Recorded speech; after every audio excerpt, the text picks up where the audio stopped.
పాడే గాడిద. ఒకానొక ఊరిలో ఒక చాకలివాడి దగ్గర ఓ గాడిద నివసించేది.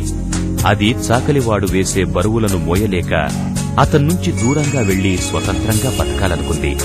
ఓ రోజు అది చాకలివాణ్ణి వదిలేసి దగ్గర్లో ఉన్న ఓ గ్రామానికి వెళ్ళింది. అక్కడ ఓ నక్క గాడిదకు పరిచయమయ్యింది. వెంటనే ఇద్దరూ గాఢ స్నేహితులైపోయారు. ఒకరోజు ఇద్దరూ ఆహారం కోసం బయలుదేరారు. తిరగ్గా వారికో దోసపంట కనిపించింది. అవి రెండూ పండిన దోసపళ్లను తృప్తిగా తిని తమ నివాసాలకు చేరాయి. ఇలా రోజూ ఆ దోసపంటకు వెళ్లి కడుపు నిండా తిని రావటం ప్రారంభించాయి. ఓ రోజు రాత్రి గాడిద కడుపు నిండా తిని, మిత్రమా, ఈ రోజు నాకెంతో ఆనందంగా ఉంది. ఈ శుభ సమయంలో నీకో పాట వినిపిస్తాను అంది నక్కతో. వద్దు మిత్రమా, నీ గొంతు అసలే బొంగురుగా ఉంటుంది. దానివల్ల తోటమాలి మేల్కొని ఏదైనా ప్రమాదం రావచ్చు అంది నక్క గాడిదతో. నువ్వేమీ సందేహించొద్దు మిత్రమా, నా గొంతు మృదు మధురమైనది.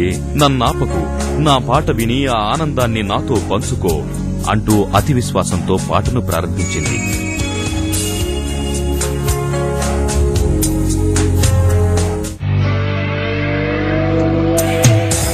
ఆ అలికిడికి చిర్రెత్తుకొచ్చిన తోటమాలి అరుస్తున్న గాడిదను కర్రతో రక్తం వచ్చేటట్టు చితకబాదాడు. దెబ్బలు తిన్న గాడిద మిత్రుడైన నక్క దగ్గరకు వచ్చి జరిగింది చెప్పి బాధపడింది. మరందుకే నిన్ను పాడొద్దన్నాను అంది నక్క గాడిద మీద జాలి కురిపిస్తూ. అతి విశ్వాసం అన్ని విధాలా చేటు చేస్తుంది.